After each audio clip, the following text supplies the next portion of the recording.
ያንተው ናፍቆት ዜማ ኤሳ ጅርታ ብሎ ጠያቂ ብዙ ነው። ያነገስካት ኪነት ያልጨረስነው አለ በውጥን የቀረ የት ነህ ትላለች። የትብት ቀባሪ ያደክባት አምቦ በየባጃጆቿ ፎቶውን ለጥፋ አፋልጉኝ ወጥታለች። ይኸው ዛሬም ድረስ እንባቸው ያልቆመው የአብራክ ክፋዮች እናትና አባት በልጅና እድሜያቸው ሞትን ሳያምኑ በየመጣል ናፍቆት ደጅ ነው ያሉ። የልጅነት ፍቅር ጥቁር ልብሷን አርጋ በየመድረኩ ላይ እንባ እየታገላት አንተኑ ትላለች። አባትነት ፍቅሯን ጠረንን እንኳን በወል የማታውቀው አራሳለች ያኔ ጥላት የርኮ ያች ጨቅላ ልጅ በልጅነት ድምጸት አባዬ የት ነህ እባክህን ናልኝ ብላ ጠያቂ ነች። እባክህን የት ነህ ናላት ካለህበት ኤሳ ጅርታ ማሎ ኮቱ ኤሳ ጅርታ ማሎ ኮቱ አንተ ከሁሉም ብለት ሲባል አጫሉ ተብሎ ስም ይወጣለት ስሙንም የኖረ ጠመንጃ በሞላበት አየር ውስጥ ማይክሮፎኑን ይዞ የዘመን ጀብደኞችን ፊት ለፊት ተጋፈጠ። የነጻነት ድምጽ እሱ የህዝብ ልጅ የትውልዱ መሪ የታሪክ መስካሪ የለውጥ ማዕበል አብዮተኛ ገና በአስራዎቹ ዕድሜ ለ5 ዓመታት በአምቦ ከርቸሌ ጨለማ ክፍል ውስጥ ከብረት ጀርባ የታሰረች ነፍስ ገና በዛ ይጠባብ ክፍል ውስጥ ከግድግዳዎች ጋር አልተነጋገረም ከህዝቡ ታሪክ ከትውልዱ ብሶትና ከውስጡ ከሚገነፍሉ ዜማ ጋር እንጂ።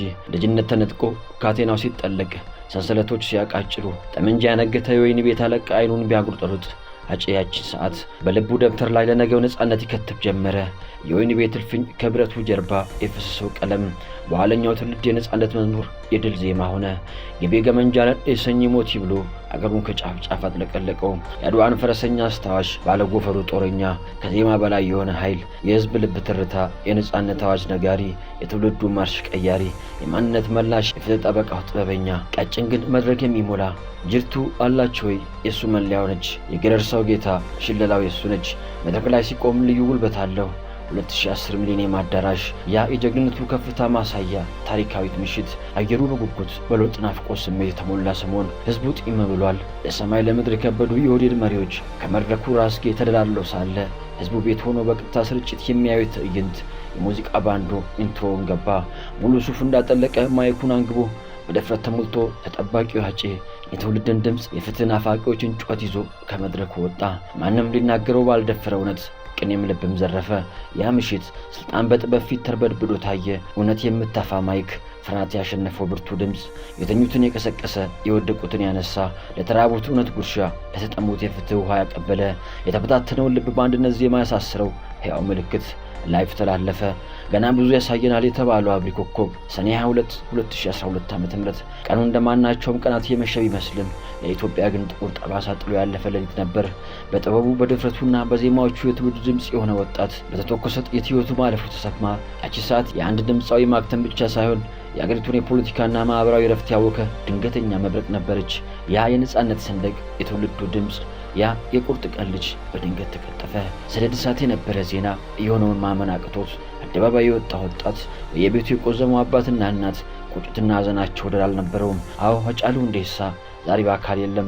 ነገር ግን የፍትህ የነጻነትና የጥበብ ድምፁ ነው በተተካው ወጣት ልብ ውስጥ ግን ይኖራል። ስራዎቹ ድፍረቱና ፈገግታው መቼም አይሞቱም። ጥበብ በአንድ ጨካኝ ምሽት ማቅለበሰች የልብ ትርታዋን የምላሷን ጫፍ የመድረኳን አንበሳ ነጠቃት። ስንት ያልተዘመሩ ዜማዎች፣ ስንት በአእምሮ ውስጥ የነበሩ የታሪክ ትንታኔዎች፣ ስንት ያልተሰሙ የነጻነት ስንኞች አብሮት ተቀበሩ። ያ የቆሰለ ልብ የፈወሰበት ስቱዲዮ ዛሬ የዝምታ ዋሻ ሆኗል። ያጫሉ የትውልድ ማህፀን የልጅነት አሻራውን ያኖረባት ዛሬም ድረስ የእርሱን ትዝታ ተሸክማ የምታለቅሰው አምቦ የጀግናዋ ማህፀን የጥበብ ምንጯ ለብዙዎች የነጻነት ድምጽ የሆነውን ታላቁን አርቲስት ሃጫሉ ሁንዴሳን ለዓለም ስታበረክት በኩራት ነበር ያኔ። ዛሬ ግን በጎዳናዎቿ ላይ የሚሰማ የእርሱ ሳቅ አይደለም የእርሱ ናፍቆት እንጂ። እነኚህ የአምቦ ጎዳናዎች ላይ ያጫሉ እግሮች መሬቱን ረግጦ ነበር። እነኚህ ተራራዎች ስር ነበር የመጀመሪያው የነጻነት ዜማ በውስጡ የተቀጣጠለው። የከተማዋ አቧራ የአየሯን ጠረን ሁሉ ሃጫሉን ታሪክ ጠንቅቆ ያውቃሉ። አምቦ ኬሳ ሎላ ሲፉዴን አምቦ ኮገላ ሲል በስራ ወድሷታል። ሃጫሉ ሁንዴሳ ከአምቦ አፈር ተነሳ ለዓለም ተረፈ። መልሶም ወደ አምቦ አፈርተኛ ከቅፎ ወጥቶ ከቅፎ ተመለሰ። ለህዝቡ እሱ ሃጫሉ ነው ያ ታዋቂ ጀግናው፣ አዎ ተጽዕኖ ፈጣሪው። ለእነዚህ አዛውንት ተወላጆች ግን እሱ ገና በጨቅላነቱ በደረታቸው ላይ ታቀፉት ጥርስ ሲያወጣ ተደሰቱለት። የወደ አንጀታቸው አብራካቸው ነበር። አቶ ሁንዴሳ ልጃቸውን በታላላቅ መድረኮች ላይ ህዝብ ሲያጨበጭብለት ሲያዩ የነበራቸው ኩራት ወደር አልነበረውም። ዛሬ ግን ያ ኩራት ወደ ጥልቅ ዝምታ ተለውጧል። ልጄ እኔን ይቀብረኛል ስለኔ እሱን ለመቅበር እጆቼ እንዴት ጨከኑ አሉ። እናት ያው እናት ናት። ከሀገር ወጥቶ እንኳን ደውሎ ድምጿን ሳይሰማ የማይተኛው ያ የሆዷ ፍሬ ዛሬ ርቋል የለም። ወደ አምቦ በመጣ ቁጥር እቅፏ ውስጥ ገብቶ ጭንቅላቱን ጉልበቷ ላይ አስቀምጦ የሚተኛው ያ የስስት ልጃቸው ዛሬ ወዴት አለ? ማጽኔ ዛሬ የሚያማትራለች እናቱ። የሰኔ 22ቱ ጥይት ሃጫሉን ድረት ብቻ አልነበረም፣ የወለደችውን እናቱንም አንጀት ጭምር ነበር የበሳው። በየቀኑ በሩን እያየች ልጄ መጣ ብላ የልጇን ቁንጭ ከሳመች። እነሆ 8 ዓመታት አለፉ። ሃጫሉ ገና የሙዚቃውን ዓለም ሳይቀላቀል በእስር ቤት ፈተናዎች ሲያሳልፍና ሕይወትን ሲታገል አብራው ነበረች። ያቺ ፋንቱ የልጅነት ፍቅሩ ብቻ አልነበረችም፣ የጥንካሬ ተምሳሌት፣ የሃጫሉ ታሪክ መዝገብ ሌላኛው ገጽ፣ የማይደበዝዘው የፍቅሩ ምስክር። ፋንቱ ዛሬም ጥቁር ልብሷን አላወለቀችም። በየመድረኩ ስለሱ ስትናገር እንባ ይቀድማታል። ለዓለም እሱ ታላቅ ድምፃዊ፣ የሕዝብ አንደበት ነው፣ የነጻነትን አርማ ጭምር። ለዚህ ቤተሰብ ግን መከታ ጋሻቸው፣ ድጋፍና ምርኩዝ፣ ዋልታና ምሰሶ፣ አባትም ባልም ነበር። መድረክ ላይ የነገሰው አንበሳ፣ በዚች ቤት ውስጥ ግን የልጆቹ ሳቅ ለመስማት የሚንበረከክ የዋ አባት ነበር። ዛሬ ግን ያ ሳቅ ጠፍቷል። ቤቱ በናፍቆት ተሞልቷል። ፋንቱ ያጫሉ የልጅነት ፍቅሩ፣ የትግሉ አጋር፣ የቤቱ እመቤት፣ ያቺ ጨካኝ ምሽት ሕይወቷን ለሁለት ከፈለችው። ከእርሱ ጋር የገነባችው ዓለም በአንድ ጀንበር ፈረሰ።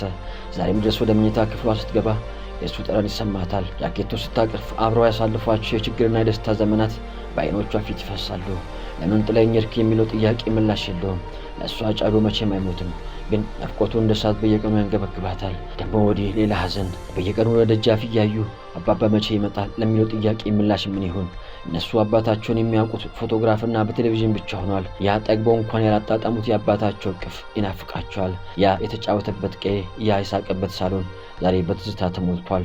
ፋንቱ ልጆቿን ስታቅፍ በውስጣቸው የሃጫሉን አይኖች ታያለች። የእሱን ፍርሃት አልባ ሳቅ በልጆቿ ፊት ላይ ትፈልጋለች። ሆኖም ራእዩን ስታይ ፈገግታ ይሞላታል። በስሙ ፋውንዴሽን ከፍታ ለበጎ ስራዎች ታስታውሰዋለች። በሃጫሉ አዋርድ ተተኪዎቹን ታበረታታለች። ጊዜ ይሮጣል፣ ዓመታት ይሞግዳሉ። 8 ሙሉ ዓመታት ያለሱ ድምፅ፣ 8 ሙሉ ዓመታት ጅርቱ ሳይለን እኛም ጅራ ሳንለው። አዎ 8 ዓመታት አልፈዋል። ወደፊትም ብዙ ዓመታት ይሞግዳሉ። ሃጫሉ ሁንዴሳ ትላንትም ነበር፣ ዛሬም አለ፣ ነገም በትውልድ ታሪክ ውስጥ ለዘላለም ይኖራል።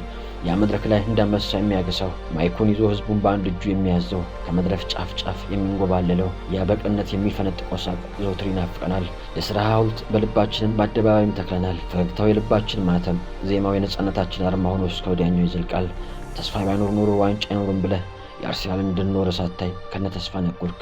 ትውልዱን ከተኛበት ቀስቅሰ ስለምን ሳንታ አንቀላፋ? አዎ ብቻ አልረሳንም። ሲከፋን ዋቴን እንሰማለን፣ ብርታት ስናጣ ማላንጅራን እናዳምጣለን። በትዝታ መጋለም ስንፈልግ በኦልማንኬን ፋቴ እንተክዝበታለን።